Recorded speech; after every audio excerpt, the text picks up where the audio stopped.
Signed, sealed, delivered, and demonstrated. Governor Perdue signed a probation system overhaul into law today.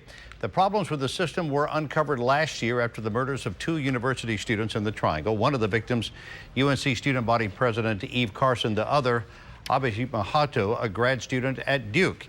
In each case, the suspects have been on probation or paroled and overlooked by the officers assigned to track them.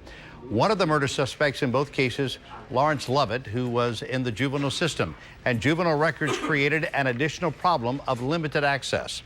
WRAL's Renee Chu joins us now live at the Wake Juvenile Detention Center in Raleigh with more on what the new law does and how it works in real time. Renee? David, if a teenager spent time here at the Juvenile Detention Center, that information and the rest of his juvenile record is confidential, even to probation officers. That will no longer be the case. One thing the new law does is give probation officers the authority to look up an offender's juvenile criminal convictions to get a better idea of who they're dealing with. These are the folks who brought... With law enforcement and probation officials looking on, Governor Bev Perdue had a stern message for every person who is on probation. When you're on probation, you're still a ward of the court.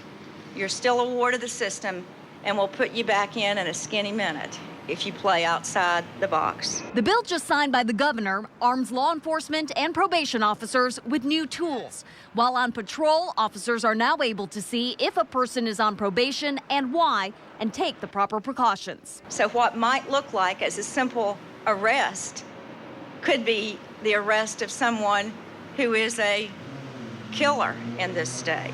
Information sharing and coordination is key to keeping the streets safe. Demario Atwater and Lawrence Lovett are accused of killing 2 university students. Both were on probation at the time. Records show neither were properly tracked by probation officers. This is important stuff, you all. You've seen what's happened. The new law also gives probation and law enforcement officers the authority to search probationers without a warrant. The governor says this all marks a critical step toward fixing probation problems.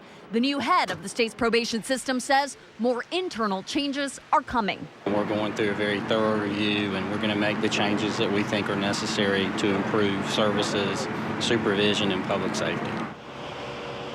The technology to make that probation information available to law enforcement was paid for by federal grants. As for the limited juvenile access, that will start December 1st. Back to you.